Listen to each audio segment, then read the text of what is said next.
और खुदा मान रहे हैं, लेकिन ये मूर्तियां ही हैं। और इसे माइकल माना जा रहा है सुरक्षा देने वाला स्वर्गदूत। ये क्या है? ये माइकल है भी नहीं, समझ रहे हो ना? और देखो सेंटेरिया, ये सब तंत्र मंत्र है।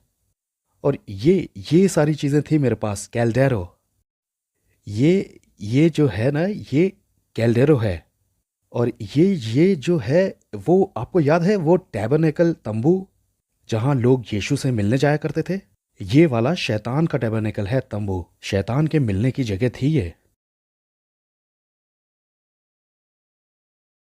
सबसे पहली हत्या जो मैंने देखी वो मुझसे कुछ फुट की दूरी पर हुई थी। जब मैं दूध लेने गया था, मैंने सिर्फ 10 फुट की दूरी से देखा उसे। उन्होंने उसे 7 बार गोली मारी थी। और मैंने एक के बाद एक बहुत सारी मौतें देखी अपनी ज़िंदगी में। साउथ ब्रॉक्स की सड़कों पर आपको एक हत्यारा, एक लूटमार करने वाला और एक बहुत चालाक इंसान बन के जीना होता है। मेरे पिता की तरफ के लोग तांत्रिक और भूत सिद्धि करने वाले थे। हम तंत्र मंत्र और भूत सिद्धि करते थे। हमारा कांटेक्ट खुद शैतान से था। मुझे याद है कि मेरे पिता कमरे में जाया करते थे शैतान की पूजा करने के लिए, और मैं शैतान की उपस्थिति को भी महसूस कर पाता था। और मेरे पिता आराधना करते थे, टंग्स में बोलते थे, शैतान की अन्य भाषाएं बोला करते थे, दुष्ट आत्माओं की। और वहाँ वो फूल चढ़ाते, कैंडल जलाते और पानी डालते थे। शाम को 7 बजे से लेकर सुबह 5 बजे तक मैं एक डिमोनिक चर्च में जाता था, जहाँ तंत्र मंत्र भी सिखाया जाता था। मुझे ट्रेंड किया जा रहा था। मैं ट्रेंड हो रहा था तांत्रिक बनने के लिए। मुझे भूत सिद्धि करने वाली जादूगरनी औरतें जो 30 साल से, 40 साल से, 50 साल से अपने धर्म में लगी हुई थी, ये सिखा रही थी कि कैसे बात करनी है प्रिंसिपैलिटीज से, शैतान से, ज़मीन वाली दुष्ट आत्माओं से। आप शैतान से डायरेक्ट बात नहीं कर सकते, आपको पहले अधिकार कमाना होगा।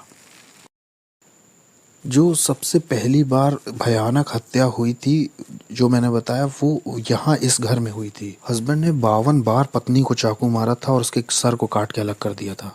हम उसकी बेटी के साथ खेला करते थे, इसलिए जब हम उसे छोड़ने आए यहाँ पर तो वो यहाँ खड़ी थी। और उसको पता चला कि उसकी माँ इस तरह से टुकड़ों में काटी गई। इसी घर में हुआ था ये। एक बार मैं अपने स्कूल में अपने दोस्तों के साथ खेल रहा था, तो वहाँ एक पास्टर आए, एक बैंड भी उनके साथ आया था और वो गाना गाने लग गए। लोग इकट्ठा हो गए और वहाँ बड़ा अद्भुत माहौल बन गया। पूरे स्कूल में एक खुशी की लहर दौड़ गई और मैं एक टूटे हुए परिवार से आया था। वहाँ पास्टर स्टेज पे खड़े होकर बाइबल की कुछ बात बता रहे थे, बाइबल की कहानियाँ बता रहे थे, परमेश्वर कैसे सबसे प्यार करता है, और वो यही सब बता रहे थे। पहली बार मैं थोड़ा सा जुड़ा कि वाह, शायद परमेश्वर मुझसे प्यार करता है। हो सकता है परमेश्वर को मेरी या मेरे परिवार की ज़रूरत है। शायद परमेश्वर मुझे और मेरे परिवार को छूना चाहता है, हमारी परिस्थिति बदलना चाहता है। मुझे भी थोड़ा प्यार मिल सकता है, मुझे भी मिल सकता है। और वो मेरी तरफ चलते हुए आ रहे थे और मुझे पहली बार प्यार बहुत महसूस हो रहा था, इतना कि मैं समझा नहीं सकता। और ये पास्टर स्टेज से उतर के लोगों के लिए प्रार्थना कर रहा था, उन्हें छू रहा था, और मुझे लगा कि अब मेरी बारी है। अब ये पास्टर मुझे छुएगा और अब यीशु मुझे कबूल करेंगे और मुझे जताएंगे कि प्यार होता क्या है। और ये पास्टर मेरे बगल से चले गए। उन्होंने मुझे कभी नहीं छुआ। उन्होंने मुझे बिल्कुल नहीं छुआ। वो नीचे लाइन तक आए, मेरे पास आए और मेरे पास से गुजर गए और दूसरे लोगों को छुआ। मुझे लगा, ओह, यीशु ने भी प्यार नहीं किया, पिता ने प्यार नहीं किया, मेरा घर परिवार भी टूटा हुआ है। यीशु को शायद अच्छा लगता है कि मेरी माँ मार खाती है, मेरे भाई और मैं भूखे सो जाते हैं। उसे शायद अच्छा लगता है कि हमारे अपार्टमेंट में लाइट नहीं है, हम स्कूल में मिसफिट हैं, उसे हमारा स्कूल आना भी अच्छा नहीं लगता। ये जो यीशु है ना, ये भी मेरे बाप की तरह ही है, इनमें कोई अंतर नहीं है, ये भी मेरे पिता जैसे ही हैं। और मैं टूटा हुआ और बड़ा उदास अपने घर पहुंचा। और मुझे याद है 1 या 2 हफ्ते बाद लगभग मैं स्कूल के बाहर थोड़ी मस्ती कर रहा था, अपने दोस्तों के साथ मज़े ले रहा था, और मैंने सुना कि कुछ नीचे गिरा। वो एक वुडू नेकलेस था। मैंने उसे उठाया और पहन लिया। उसमें बहुत सारे रंग थे और ये नेकलेस ही मेरा शैतान के साथ पहला कांटेक्ट था। कुछ समय के बाद हम टैरो कार्ड रीडिंग करने गए। वहाँ मैं जब गया तो मैं लगभग 10 साल का था, मैं छोटा ही था। वहाँ पर जो औरत भूत सिद्धि करती थी, टैरो कार्ड रीडिंग करती थी, वो विच लेडी, उसने मुझ में अपनी आंखें बिल्कुल धंसा दी। वो बिल्कुल मुझ पर फिक्स हो गई। हमें ये लड़का चाहिए, हमें ये लड़का चाहिए ही चाहिए। हम इसे सेंटेरिया का रिसर्च करने वाला बनाएंगे और ये स्पिरिचुअलिज्म को भी आगे बढ़ाएगा। स्पेनिश में आत्माओं की साधना करना डिमोनिक है और सेंटेरिया संतों की पूजा कहलाती है, लेकिन वो है दुष्ट आत्माओं की पूजा। और अगर ये तुमने हमें नहीं दिया तो ये 30 दिन में अपनी आंखें खो देगा। मेरी माँ होने के नाते मान गई और उसने अपना फर्नीचर बेच दिया, उसने अपना बेडरूम सेट बेच दिया सिर्फ $250 जुटाने के लिए। ताकि मेरी पहली सेरेमनी हो। इस औरत ने मेरी माँ के दिल में बहुत डर बैठा दिया था और मेरी माँ ज़मीन पे सोने लग गई क्योंकि उसके पास बेड नहीं था और वो ये भी नहीं चाहती थी कि मेरी आंखें खोएं।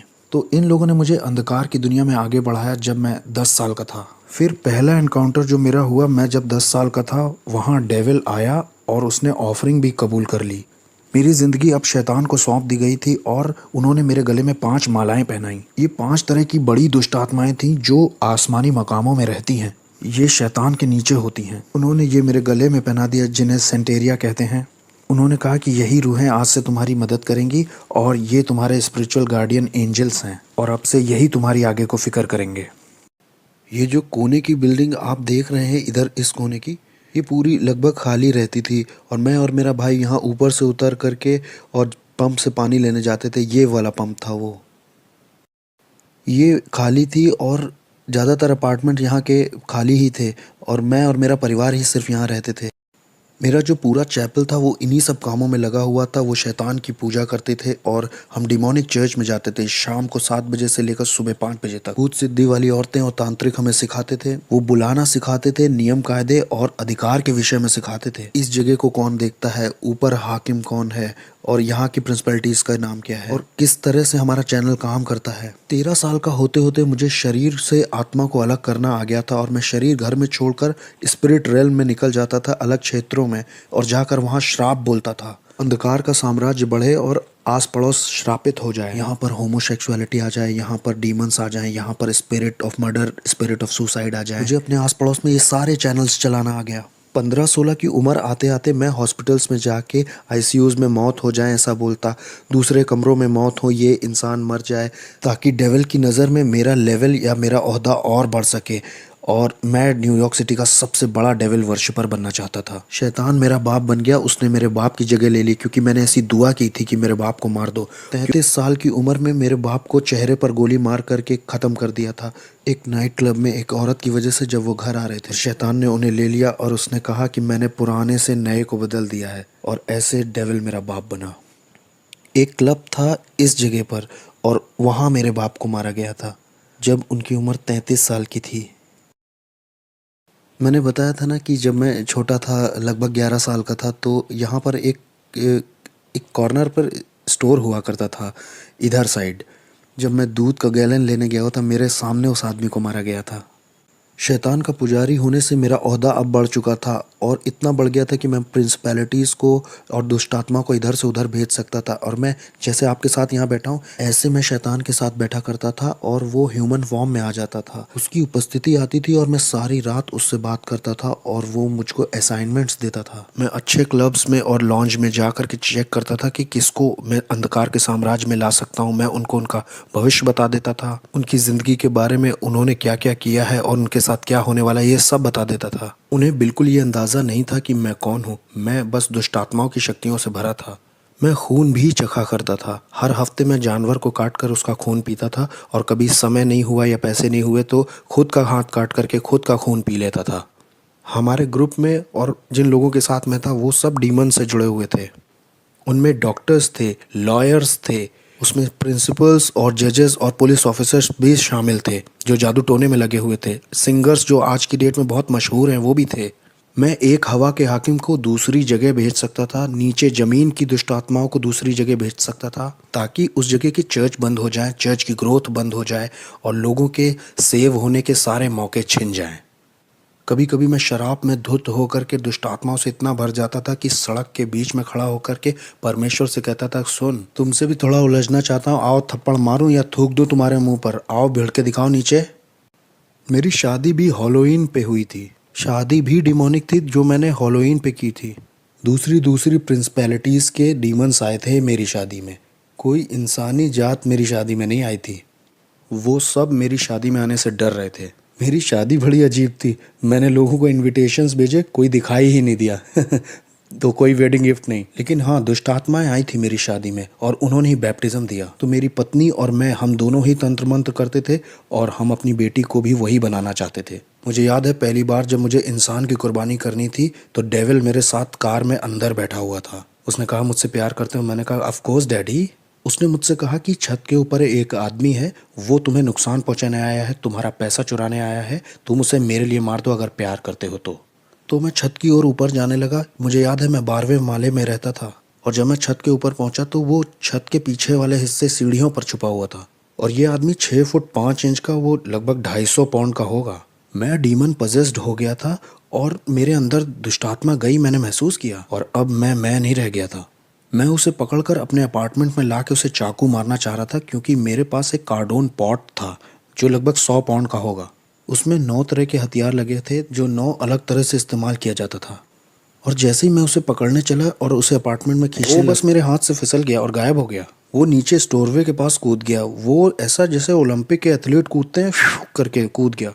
वो कूदा और गायब ही हो गया। मैं उसे पकड़ नहीं पाया तो मैं बहुत निराश हो गया। मैं अपनी पहली इंसानी कुर्बानी नहीं कर पाया। लोगों ने इसके ऊपर देखो कुछ लिख दिया है, लेकिन यहाँ पर एक डीमन है, ध्यान से देखो। ये वो डीमन है जो नर्क के दरवाजे की देखरेख करता है। इसी के बारे में मैं बता रहा था अपनी किताब में। वो सेंटेरिया वाली यही है, छोटा वाला दुष्ट आत्मा। ये वो दुष्ट आत्मा है जो हेटी को चलाती है। हेटी के ऊपर जो प्रिंसिपैलिटी है ना, वो यही है। और वहाँ पर जो वो वाला है ना, वो इस्लाम के ऊपर हाकिम है। अब यहाँ आगे आओ, ये देखो, लोगों को फंसाने के लिए द ट्रुथ। क्या हंसी आ रही है? सच, ये तुम्हें आज़ाद करेगा। ये देखो, ये भी ऊपर लगाया है ताकि लोगों को लगे कि ये भी इसी का हिस्सा है, मतलब ये इसका हिस्सा है। ये जगह कौन सी है? इस जगह को बोटानिका कहते हैं। ब्रॉन्क्स में जो लोग रहते हैं वो अगर जादू टोना तंत्र मंत्र करना चाहते हैं तो यहीं से सामान खरीद के ले जाते हैं, दूसरों को परेशान करने के लिए या मारने के लिए। आओ, हम अंदर चल सकते हैं। अगर मैंने कह दिया आप 30 दिन में मरने वाले हो तो 30 दिन में तुम मर जाओगे, तैयारी कर लो। मुझे बिल्कुल परवाह नहीं कि आप कहाँ काम करते हो, आप किसे जानते हो। आई डोंट केयर कि आप अपने आप को क्या बुलाते हो। आप कहो आप कैथलिक हो, आप क्रिश्चियन हो, आप एक बिलीवर हो। मैं आपको मार सकता था जब तक आपका यीशु से जीवित संबंध ना हो। मेरी बिल्डिंग के नीचे एक औरत रहती थी। वो एक दिन ऊपर आके बोली कि मेरा पति मुझसे धोखा कर रहा है, वो जिस औरत के साथ धोखा कर रहा है उसे मार दो तुम जादू टोना करके, मैं कितना पैसा दूं। मैंने कहा मैं पहले शैतान अपने पिता से पूछूंगा और फिर तुम्हें बताऊंगा, तुम 2 दिन बाद आना। फिर वो औरत आई और शैतान ने मुझे बताया कि एक कॉफिन बॉक्स, 21 ब्लैक कैंडल्स और उस औरत की एक मूर्ति बना करके उस कॉफिन में डाल देना, जादू टोना करने के लिए और उस औरत को मारने के लिए। 21 दिन में उसकी मौत हो जाएगी। 21 दिन में हम उसका फ्यूनरल देखेंगे। तो वो औरत आई, मैंने उससे कहा मैं $10,000 तुमसे लूँगा उस औरत को मारने के लिए। उसने कहा ठीक है। मैंने कहा अरे तुम्हारी मेरी जान पहचान है, मैं तुम्हारे घर भी आता था, तुम एक काम करो 7,000 देना, 30% ऑफ दे रहा हूँ तुम्हें, मैं मार दूंगा उसे। 30% ऑफ है तुमको, $7,000 दे देना बस। जब वो औरत मेरे घर से जा रही थी तो बुड़ के बोली वैसे वो औरत क्रिश्चियन है। उसने कहा वो मसीही है। मैंने कहा अब मैं उसे फ्री में मारूंगा। मैंने कहा मैं उसको अब फ्री में मारूंगा, मुझे इन क्रिश्चियंस को एक सबक सिखाना है, मैं उसे अब फ्री में ही मारूंगा। मैंने कहा मुझे तुम्हारा पैसा नहीं चाहिए, मैं फ्री में मारूंगा। तो मैंने उस पर तंत्र मंत्र किया, वूडू किया, लेकिन 21 दिन होने पर भी वो मरी नहीं। एक महीना हो गया वो मरी नहीं। और मुझे लगा अरे ये हो क्या रहा है, ये मेरी इज्जत का सवाल था। मैंने शैतान को बुलाया, मैंने दुष्ट आत्माओं को बुलाया, मैंने बढ़ा दी अपनी जादू टोना तंत्र मंत्र, मैंने उस पर दुगना जादू टोना शुरू कर दिया ताकि वो एक रात में ही मर जाए। लेकिन कुछ नहीं हुआ, कुछ नहीं हो रहा, कुछ नहीं हो रहा। और एक दिन ऐसा हुआ कि शैतान ही आ गया। मैंने महसूस किया उसकी उपस्थिति आई, और शैतान ने मुझसे कहा कि हमें ये प्लान छोड़ना होगा जिस औरत को तुम मारना चाहते हो। मैंने कहा प्लान क्यों छोड़ना होगा, मेरी इज्जत दांव पे लगी है, मैं एक भूत साधक हूँ, मैं तांत्रिक हूँ, अगर मैंने उसे नहीं मारा तो लोगों को लगेगा कि मेरे अंदर ताकत नहीं है। उसने कहा तुम समझ नहीं रहे हो, जिस परमेश्वर की वो सेवा करती है वो उसे अकेला नहीं छोड़ता है, उसे छुओ मत। मैंने कहा कौन है ये ईश्वर? उसने कहा वो जिसकी सेवा करती है। मैं बहुत गुस्से में था। मैंने कहा नहीं, 1 हफ्ता और लेते हैं, चलो मारते हैं। उसने कहा नहीं, जिसकी वो सेवा करती है वो उसे अकेला नहीं छोड़ता है। जिस तरह का जादू टोना मैंने उसके ऊपर किया था ना, उसे 21 दिन से कम में मर जाना चाहिए था। और भाई कैसे हो? ये ईजबेल है, इनके धर्म की ये ईजबेल है। देखो ये कैसे काम करता है। ये स्टैचूज जो हैं इनका कोई मतलब नहीं है, लेकिन इसके पीछे एक दुष्ट आत्मा है।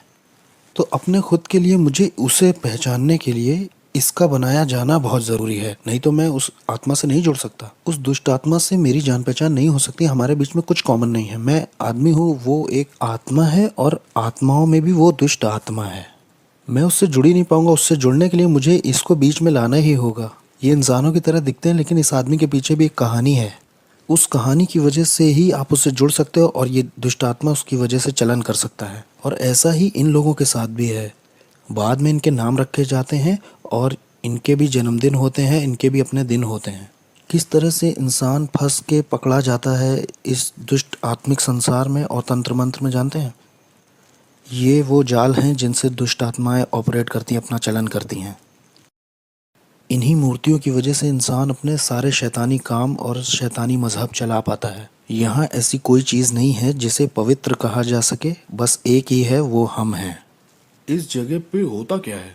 वहाँ पीछे तंत्र मंत्र होता है, वूडू होता है। वहाँ कुछ मंत्र बोले जाते हैं और उससे मूर्तियाँ पवित्र की जाती हैं। ये सारी दुष्ट आत्माएं चाहती हैं कि आप एक नई मूर्ति खरीदें ताकि आप दुष्ट आत्मा को घर ले जा सकें। ये देखो, खास प्रार्थनाएं। ये आपको विश्वास दिलाना चाहते हैं कि आप परमेश्वर से प्रार्थना कर रहे हो। मैं भी यही किताब इस्तेमाल करता था, खास प्रार्थनाएं। इनका मकसद ही है कि आपको लगे कि आप ईश्वर से प्रार्थना कर रहे हैं, लेकिन इनमें कोई भी ईश्वर, इसमें बाइबल का कुछ नहीं है, ना बाइबल की कोई बात है, ना क्रूस की कोई बात है। मैं न्यूयॉर्क अमेरिका में तीसरे नंबर का वो इंसान था जिसके पास एक ऐसी किताब थी जिसमें चिन्ह बने थे सारी दुष्ट आत्माओं के और सारे हाकिमों के, और कैसे लोग ये तंत्र मंत्र सीख सकते हैं। और कोई इस तरह की किताब को नहीं रख सकता, या किसी के पास ऐसी किताब नहीं हो सकती जब तक डेविल उस पर खुद साइन ना कर दे। और मैं तीसरा वो इंसान था जिसके पास ये किताब थी। और मैं इस किताब के निशानों का इस्तेमाल करके जादू टोना करता था ताकि लोगों का दिमाग खराब हो जाए और वो बीमार पड़ जाए। जाने कैसे तंत्र मंत्र से मैं उन्हें बीमार करके लेप्रोसी, किसी को कैंसर दे देता था।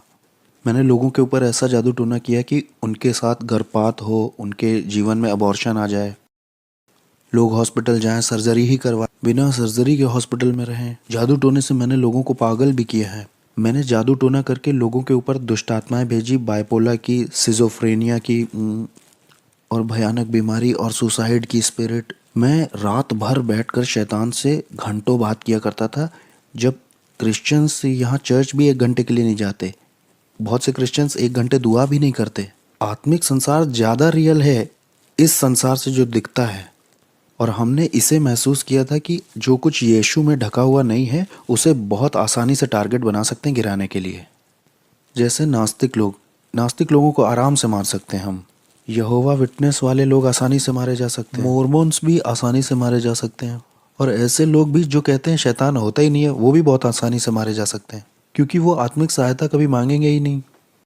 मुझे याद है कि एक बार हमारे पड़ोस में निकी क्रूस का ग्रुप आया हुआ था। वो उसको ट्रूस बुलाते थे। वो चलते चलते वर्शिप करते हैं, फिर वचन का प्रचार करते हैं, फिर कहीं और निकल जाते हैं और वही करते हैं। और मैं इनके पीछे कुछ इस तरह से लगा कि इन्हें पीछे कर दूं, इन्हें कुचल दूं। और ये जवान बच्चे थे, कोई 18, कोई 19, कोई 20, कोई 16 ऐसे थे। और मैंने कहा कि ये मेरे पड़ोस में कैसे ये गंदे गाने, ये कूड़ा मेरे बगल में बजा सकते हैं, जिसे आज हम आराधना कहते हैं। ये गंदे गाने थे मेरे लिए। अब मैं इनके पीछे पड़ के इन्हें बर्बाद कर दूंगा। जब मैं वहाँ ऊपर गया तो जहाँ मतलब वो लोग थे, वहाँ एक आँख की दीवार थी जिससे मैं उन्हें छू नहीं पा रहा था और ना उसके पार जा पा रहा था। किसी चीज़ ने मुझे रोका। जितनी बार भी मैंने आत्मिक शक्तियों को बोला जाओ, तो वो नहीं जा पाई, वो रुकती रहीं। और मैं कभी भी उन बच्चों को छू नहीं पाया। मैंने कहा कुछ तो सही नहीं है, कुछ तो ऐसा है जो सही से नहीं हो रहा। फिर मैं वहाँ से निकल गया। मैंने कहा अब मैं इनके साथ नहीं लगूंगा, इन्हें अकेला छोड़ देता हूँ। ठीक है, ये पहला राउंड जीत गए। तो क्या इस वक्त आत्माएं हमें देख रही हाँ, हैं? वो हमें देख तो रही हैं। हाँ, वो देख रही हैं। तो हम सुरक्षित हैं, हम सुरक्षित हैं हाँ, ना? हम सुरक्षित हैं। हम यीशु के लहू में ढके हुए हैं। यीशु के खून जैसा कुछ भी नहीं है। Okay okay. आमीन। वो हमें छू नहीं सकते। हमारे पास सुरक्षा का बाड़ा है। हमारे चारों ओर सुरक्षा का बाड़ा है भाई। हम यहाँ आ सकते हैं और हम यहाँ की दुष्ट आत्माओं के पीछे भी पड़ सकते हैं। और हम इस जमीन को यीशु के नाम से श्राप भी दे सकते हैं, और शैतान हमारा कुछ कर भी नहीं सकता। मेरे पास बहुत पैसा था, बहुत बढ़िया कारें, बहुत सुंदर लड़कियां थीं। मेरे पास दुनिया का सब कुछ था। मेरे पड़ोसी मुझसे डरे हुए थे, क्योंकि जो मैं था वो कहते थे तुम इससे उलझोगे तो तुम्हारे घर के लोग मरेंगे, तुम इससे उलझे तो ये बंदूक नहीं चलाएगा, ये सोते में मार देगा सबको। मेरे बाप शैतान ने मुझे बहुत बढ़िया चीज़ें दी थी, ऐसी ताकत दी थी कि लोग मुझसे डरते थे, जैसी मैं सोच भी नहीं सकता। यहाँ तक कि पुलिस भी मुझसे डरती थी, मेरे पड़ोस की सिक्योरिटी भी डरती थी। लोगों को ये मालूम था कि ये शैतान का बच्चा है, ऐसा कहते थे लोग। मैंने कई क्रिश्चियंस को घुटने पिला दिया, दुआ के लिए नहीं, क्योंकि उनमें ताकत ही नहीं थी। इसलिए नहीं कि आपका परमेश्वर ताकतवर नहीं था, मुझे गलत मत समझिए। परमेश्वर तो ताकतवर था, लेकिन बर्तन कमज़ोर था। बर्तन का कोई प्रार्थना का जीवन नहीं, ना कोई उपवास का जीवन, और ना परमेश्वर से इसका संबंध सही है। ये व्यक्ति भक्त जैसा बस बाहर से दिख रहा है, लेकिन कोई शक्ति नहीं है। ये व्यक्ति कमज़ोर है और इसके जीवन में कुछ हो भी नहीं रहा है। इसके पास बाइबल भी है, इसके पास कपड़े भी सही हैं, इसके वस्त्र सही हैं, लेकिन इसका कोई जुड़ाव नहीं है यीशु के साथ, क्योंकि ये उसकी इच्छा से बाहर है, उसकी प्रतिज्ञाओं से बाहर है और इसके डिवाइन पर्पस से भी बाहर है। इसलिए मेरा उस पर अधिकार है, मैं उसको गुलाम की तरह बना लूँगा, मैं उसे तोड़ दूंगा, उसके साथ तंत्र मंत्र करूँगा। मैं करता जाऊँगा एक मसीही से दूसरे मसीह, एक चर्च दूसरा चर्च, कई सारे। मैं हर वो चीज़ गिराता जाता जो यीशु के क्रूस को दिखाती थी।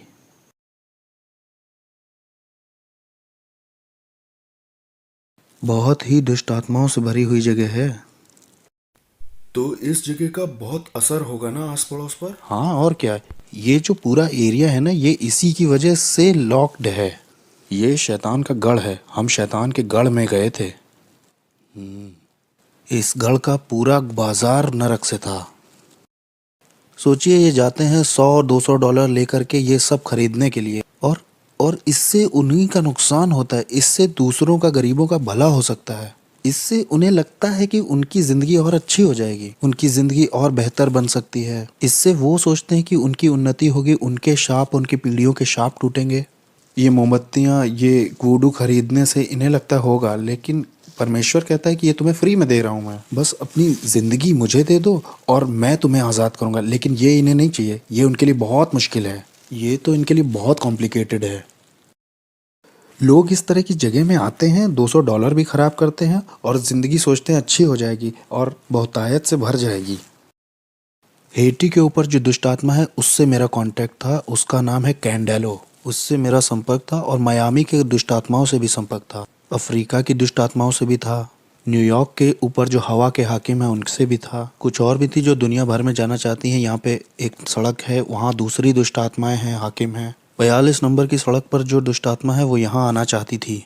मैं ये कहूँगा कि मुझ में विवेक नहीं था। मैंने अपने भाई के ऊपर, सगे भाई के ऊपर जादू टोना तंत्र मंत्र करके उसे 5 साल की जेल करा दी। अपना खुद फ्लैश एंड ब्लड था, मेरा खुद का भाई, तंत्र मंत्र से 5 साल के लिए अंदर हो गया वो। मेरा एक और भाई था, एक बार वो मेरे घर आया था बड़े एटीट्यूड में, तो डीमन उसके ऊपर कूद गया है। वो मेरे घर से ऐसे भागा, उसका पेट दर्द बहुत बढ़ गया था। मेरी माँ भी इस बात की गवाही दे सकती है। मैंने अपने शरीर के साथ बहुत सारे रीति रिवाज किए थे, इतने सारे संस्कारों से गुजरा था मैं। लास्ट वाले में मैंने अपनी आत्मा शैतान को सौंप दी थी। एक सेरेमनी में मैंने गन पाउडर और जानवर का खून पिया था, जिसे सैंसी कहते हैं। सैंसी हेशे और फ्रेंच की सेरेमनी है। ये एक दुष्ट आत्मा के साथ का संस्कार है, जिससे मैं किसी के घर जाके कुछ खाता हूँ तो वो उसमें जादू टोना नहीं कर पाएंगे, कुछ इस तरह की। और जो आप जानते हैं वो सब मैंने किया था। मैं जिस दुष्ट आत्मा वाले चर्च में जाता था, वहाँ एक सीक्रेट मीटिंग होती थी हर साल। हर एक बड़ा जादू टोना, तंत्र मंत्र, वॉलॉक, विचेस उसमें आते थे। वहाँ ये फैसला लिया जाता था कौन सा हाकिम किस जगह के क्षेत्र पर राज्य करेगा। हम कलीसिया से ज़्यादा संगठित यानी ऑर्गेनाइज्ड थे।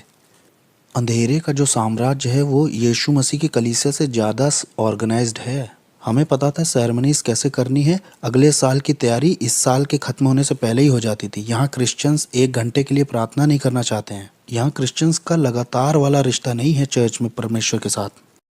मैंने 1 साल का रेस्ट भी लेना चाहा और शैतान ने 1 साल के लिए मेरी आंखों की रोशनी ले ली। मैं 1 साल तक पूरी तरह से अंधा था, इसका सर्टिफिकेट भी है मेरे पास। मैं पूरी तरह से अंधा था। वो लोग मेरी यहाँ तक तैयारी करा रहे थे कि एक देखने वाला कुत्ता ले लो, और वो जो स्टिक लेके चलते हैं ना, आपने देखा होगा वो। मेरी माँ ने 1 साल मेरा ध्यान रखा। मेरी आंखें पूरी तरह से अंधेरी हो गई थी। एक बादल जैसा धुआं मेरी आंखों के ऊपर आ गया था। मैं पूरी तरह से अंधा था। और जब मैंने शैतान को अपनी ज़िंदगी वापस दे दी तो 7 सर्जरीज के बाद मेरी शैतान ने आंखें लौटा दी और फिर मैं दोबारा देख पाया। और ये मेरी सज़ा थी जो शैतान ने दी कि 1 साल की छुट्टी मुझे चाहिए थी। मैं 1 साल की छुट्टी लेना चाहता था। शैतान ने कहा अच्छा छुट्टी चाहिए, ये लो, और उसने मेरी आंखें ले ली। और इस तरह की दुनिया का था मैं कि आप शैतान से पंगा लोगे तो शैतान आपको या आपके परिवार के लोगों को मारेगा। एक तरह का डर आपको हमेशा रहेगा कि आप ये धर्म छोड़ नहीं सकते। सेंटेरिया, पॉलिनोम्बे, स्पिरिचुअलिज्म, ये धर्म छूटेगा नहीं। डॉक्टरों के पास कोई एक्सप्लेनेशन नहीं था कि मेरी आंखें कैसे गईं। जबकि मैं कहूँ क्रिश्चियंस, मसीही जब गलत करते हैं या उनसे बुरा हो जाता है तो उनके घर में जो कुछ दिखाई देता है वो है दया और अनुग्रह। लेकिन अगर आप शैतान को कुछ ऐसा दिखाते हो तो शैतान को पसंद नहीं आया तो आपको या आपके परिवार को मारता है। मुझे याद है एक बार एक औरत को शैतान ने कहा इस आदमी से मत मिलना। उसने परवाह नहीं की क्योंकि वो उससे प्यार करती थी। इसलिए शैतान ने एक दुष्ट आत्मा एक ऐसे इंसान के अंदर भेजी जो सड़क पर रहता था। उसने हथौड़े से उस औरत के सिर पर 17 बार वार करके मार दिया। एक बार मैं अपने घर में बैठा हुआ था, बहुत अमेजिंग था। मैं नाइट क्लब से लौट के आया था। मैं टीवी पर जेरी स्प्रिंगर नाम का एक शो देख रहा था। वो बड़ा अजीब सा शो है। लोग उसमें एक दूसरे को मारते हैं और मुझे उसमें बड़ा मज़ा आता था। मज़े लेके मैं उसे देख रहा था, हंस रहा था और मैंने एक आवाज़ सुनी, बेटे मैं जल्दी आ रहा हूँ, तुम अपनी ज़िंदगी से क्या करोगे। एक सुनने वाली आवाज़ बहुत शार्प उस कमरे से आई थी। मैंने सोचा कि शायद टीवी से आई है। मैंने कहा ये टीवी से नहीं आई है क्योंकि यहाँ तो लोग लड़ रहे हैं, एक दूसरे को मार रहे हैं। मैं शैतान की भी आवाज़ पहचानता था। शैतान के साथ तो मैं ऐसे बैठता था जैसे आपके साथ बैठा हूँ। कभी वो इंसान के रूप में भी आता था, कभी वो कमरे में उसकी उपस्थिति आती थी। उसकी उपस्थिति आते ही कमरे का माहौल बदल जाता था। वो मेरे सामने बैठा करता था और मेरे कॉन्शियस से बात करता था। हम रात भर ऐसे बात किया करते थे। मुझे उसकी आवाज़ पता थी। ये मुझे ऐसे पता था जैसे आपको अपने हाथ पैर पता है। मुझे हर एक हाकिम के बारे में जो कनाडा पे या अमेरिका पे या कहीं का भी हाकिम हो पता था उसके बारे में। हर प्रिंसिपैलिटी जो किसी मज़हब की थी वो भी मुझे पता थी। चाहे वो कोई ऑकल्ट हो, न्यू एज हो, बुद्धिज़्म हो, इस्लाम हो, सेंटेरिया हो या स्पिरिचुअलिज्म हो, मुझे हर एक दुष्ट आत्मा का पता था। हर एक हाकिम के प्रिंसिपैलिटीज़ का मार्क मेरे पास था। ज़मीन की दुष्ट आत्माओं का भी और शैतान का, इज़बेल का। मैं हर एक के नाम बता सकता हूँ जिनके नाम आप भी नहीं जानते होंगे। मैं उनको नाम से जानता था। लेकिन ये आवाज़ उन सब आवाज़ों से बहुत अलग थी। वो आवाज़ जाने कहाँ से आई थी। वो हवा से आई थी वो आवाज़। मैं एक तरह के सदमे में आ गया और फिर मैंने एक तरह का दर्शन पाया अपने अपार्टमेंट के दूसरी तरफ। मैंने देखा कि पूरे आसमान में आग है और नीचे के जो लोग हैं वो उससे बचने के लिए इधर उधर दौड़ रहे हैं कि कोई जगह मिल जाए शायद। मैंने कहा ये कैसा दर्शन, मैंने उसे छोड़ दिया। और फिर मुझे याद है जब मैं सोने गया, बहुत गहरी नींद थी और मैंने एक टी शर्ट मुंह पे डाली, मैं सो गया और मैंने देखा कि मैं एक ट्रेन में हूँ। उसमें बहुत सारे लोग हैं। मैं कुछ समझ ही नहीं पा रहा था कि मैं ट्रेन में क्या कर रहा हूँ। ये ट्रेन इतनी तेज़ चल रही थी कि आप समझ नहीं सकते। मैं पृथ्वी पर इतनी तेज़ किसी चीज़ में नहीं चढ़ा। और ये ट्रेन नर्क में आ गई। यीशु मसीह मुझे नर्क ले आए।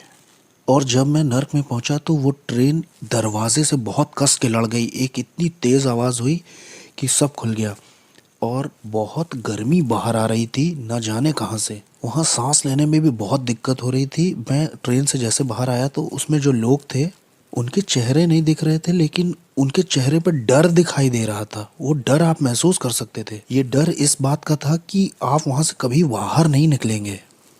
और ये जगह पूरी भरी हुई थी।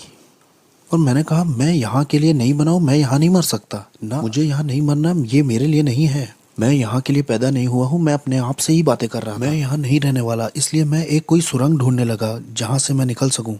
तो मैं सुरंग ढूंढने के लिए आगे गया, या कोई खिड़की ढूंढने, या कोई, हो सकता है वहाँ कोई जगह दिख जाए जहाँ से मैं बाहर आ सकूँ और मैं अपनी रियलिटी में लौट सकूँ।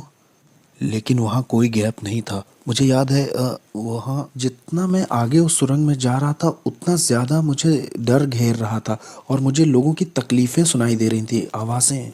वहाँ अंधेरा और डर ओढ़ लेता है जैसे कोई कपड़ा पहन लिया हो। वो आपको लपेट जैसा लेता है। वहाँ आपका कोई बस नहीं चलता है। कुछ जकड़ जैसा लेता है। वो आपको जाने नहीं देता। यहाँ तक कि मैं अपना हाथ भी नहीं देख पा रहा था। वो एक पर्दे की तरह था, जैसे आप किसी बच्चे के कुएं या जानवर के कुएं में गए हैं। ये कुएं जैसा नहीं था, मैं समझा नहीं पाऊंगा इसे।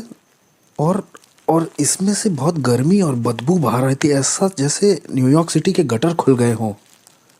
वहाँ वो बहुत अजीब सा, बहुत अजीब। और जब मैं आगे गया तो वहाँ मुझे याद है आगे शैतान मिला। उसने कहा मैं तुम्हारा बाप था। वो डिमोनिक टंग्स में बोल रहा था कि मैं तुम्हारा बाप था, मैंने तुम्हें सब कुछ दिया जो चाहिए था, मैंने तुम्हारी केयर की, मैंने तुम्हें आशीष दी, मैंने तुम्हें प्रोटेक्शन दी, मैंने तुम्हारे लिए लोगों को मारा है, तुम्हारे लिए सब कुछ किया, तुम्हें पावर दी, तुम्हें तुम्हारा नाम बनाया इस साम्राज्य में। जो तुम्हारे विरोध में उठे उन्हें मार दिया, क्योंकि मैं तुम्हारा इस्तेमाल करने वाला था अपने राज्य को लाने के लिए पृथ्वी पर। और तुम मुझे छोड़ना चाहते हो, मुझसे धोखा करना चाहते हो, और ये सब डिमोनिक टंग्स में हो रही थी। और मैं भी उससे दुष्टात्माओं की अन्य भाषा में बराबर बोल रहा था। मैंने कहा नहीं, मैं छोड़ूंगा नहीं, मैं बस कंफ्यूज हूँ, मुझे समझ नहीं आ रहा हो क्या रहा है। उसने कहा नहीं, मुझे मालूम है तुम क्या करोगे, तुम मेरे धर्म को एक्सपोज करोगे कि मैं कौन हूँ और मेरे आत्मिक संसार में कैसे काम करता हूँ। मैंने तुम्हें वो चीजें बताई हैं जो किसी को नहीं बताई, क्योंकि मैं तुम पे भरोसा करता था कि तुम मेरे राज्य को आगे बढ़ाओगे, क्योंकि मैं और तुम्हारा इस्तेमाल करना चाहता था बड़े पैमाने पर। और कंफ्यूज होकर उसने मेरी गर्दन पकड़नी चाहिए, और जैसे ही मुझे मारने के लिए उसने गर्दन पकड़नी चाहिए, एक क्रॉस मेरे हाथ में यीशु मसीह का आया। और न जाने 3-4 क्रॉस कैसे नर्क में आ गए जब मैंने ब्लू शॉर्ट्स और टी शर्ट पहन रखी थी। और जैसे ही मैंने वो क्रूस उसके ऊपर छुआया, वो ऐसे पिघल गया जैसे वो कोई बच्चा हो। वो एक बच्चे की तरह ज़मीन पर गिर पड़ा और उसमें कोई ताकत नहीं थी। और फिर मैंने उस मौके का फ़ायदा उठा करके भागना शुरू किया उस तरफ जिधर दरवाज़ा लग रहा था मुझे, या शायद वहाँ कोई मुझे दरवाज़ा दिखाई दे जाए। जो मेरी उम्मीद थी, वहाँ आशा जो थी वो ऐसी थी जैसे वहाँ किसी तरह की कोई आशा ही ना हो। वहाँ कभी ऐसा नहीं लगता कि आप बाहर आ पाएंगे। बस यही आपका द एंड है। जिस डर ने उस वक्त मुझे पकड़ रखा था, वो डर मैं समझा नहीं पाऊंगा, ऐसा डर मुझे कभी नहीं लगा। मैंने उस तरह की निराशा कभी महसूस ही नहीं की थी। ये बिल्कुल स्वर्ग का ऑपोजिट था। वो खुशी और आनंद का ऑपोजिट था, शांति का ऑपोजिट था, जीवन और उजियाले का ऑपोजिट था। ये जगह तो अंधकार और तड़प की जगह थी। अगर मैं यहाँ रहता हूँ तो मेरे परिवार मुझे कभी नहीं ढूंढ पाएगा कि मैं यहाँ हूँ। मेरी पत्नी, मेरी बेटी मुझे कैसे ढूंढ पाएंगे, कैसे देख पाएंगे। अब जब मैं उस सुरंग के और गहरे में जा रहा था, ये सोचते हुए कि वहाँ शायद कोई दरवाज़ा हो या किसी तरह की कोई दरार वहाँ हो, वहाँ शैतान फिर से दिखाई दिया और उसने कहा कि मैं तुम्हें मार दूंगा। अब समर्पण के समय में मैंने तुम्हारे शरीर पर कुछ दुष्ट आत्माओं की भाषा में निशान बनवाए थे जो मेरे कॉन्ट्रैक्ट हैं, इससे मैं तुम्हें मार दूंगा। उसने कहा अरे बेवकूफ़, ये मेरे निशान है, ये इस बात के निशान है कि मैं तुम्हारा मालिक हूँ, मैं तुम्हारा मालिक हूँ, कोई और तुम्हारा मालिक नहीं है, मैं हूँ। या तो तुम मेरे लिए जियोगे या तो मरोगे। और फिर जैसे ही उसने अपने हाथ बढ़ाए मुझे दोबारा पकड़ने के लिए, मैंने तो सोचा मेरी कहानी ख़त्म। अब वो मुझे दूसरी बार पकड़ने आया है। क्रूस यीशु मसीह का बीच में आ गया नर्क में।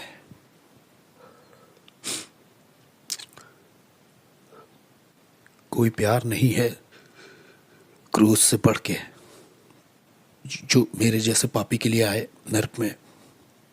दाऊद कहता है कि अगर मैं अपना बिछौना अधोलोक में भी बिछाऊं तो उसे पता है। अनुग्रह और सच्चाई नर्क में दिखाई दी। अनुग्रह और सच्चाई को मेरे बारे में पता था। अनुग्रह और सच्चाई की मेरी जिंदगी में एक योजना थी। मेरे गलत, शैतानी, घमंडी और खुदगर्ज और स्वार्थीपन का जब अंत हो गया नर्क में, जब मेरा समय भी पूरा हो गया था, तब यीशु मसीह दिखाई देते हैं मेरे जैसे मिसफिट के लिए और कहते हैं तुम्हारे लिए मेरे पास योजना है, मैं तुमसे प्यार करता हूँ जितना तुम सोच नहीं सकते। वो मुझे नर्क में दिखाई दिए और जब मैं वापस आया, मेरी आत्मा शरीर में वापस आई, तब मैंने अपने घुटने टेके यीशु मसीह के नाम से।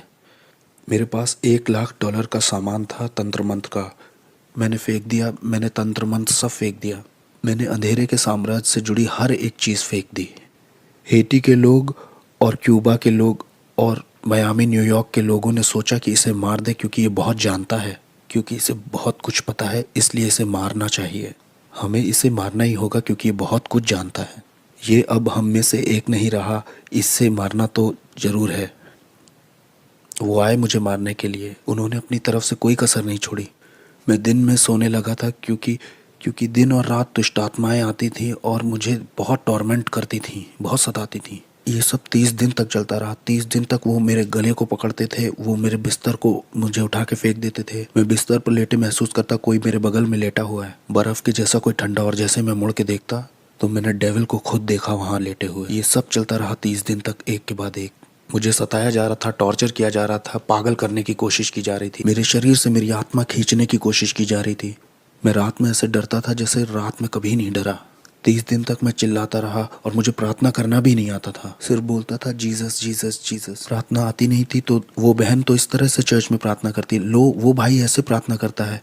मैं सारी दुआओं को मिला जुला के करता था ताकि मैं अपनी ज़िंदगी के लिए लड़ सकूं। और एक दिन ऐसा हुआ कि मैं चर्च में आराधना कर रहा था और मेरे दिमाग में सवाल चल रहे थे कि क्यों तूने मेरे साथ ये सब होने दिया प्रभु। और उस दिन मैंने ये आवाज़ सुनी कि मैं देखना चाहता था कि तुम मुझसे कितना प्यार करते हो। और उसने कहा मैं देखना चाहता था तुम कितना भरोसा करते हो मुझ पे। और उस दिन के बाद से शैतान कभी आगे को मेरे पीछे नहीं पड़ा। मैं यीशु के लिए एक इवेंजलिस्ट बन गया। तब से लेकर आज तक 14 साल हो गए हैं प्रभु की सेवा करते करते, और मैं इस चीज़ को किसी भी चीज़ से सौदा नहीं करूँगा। और मुझे पता है हालेलुया नाम की सड़क पर जॉन रिमेरेस का एक बड़ा बंगला है। एक दिन वो कहेगा तेरा स्वागत है विश्वास योग्य दास।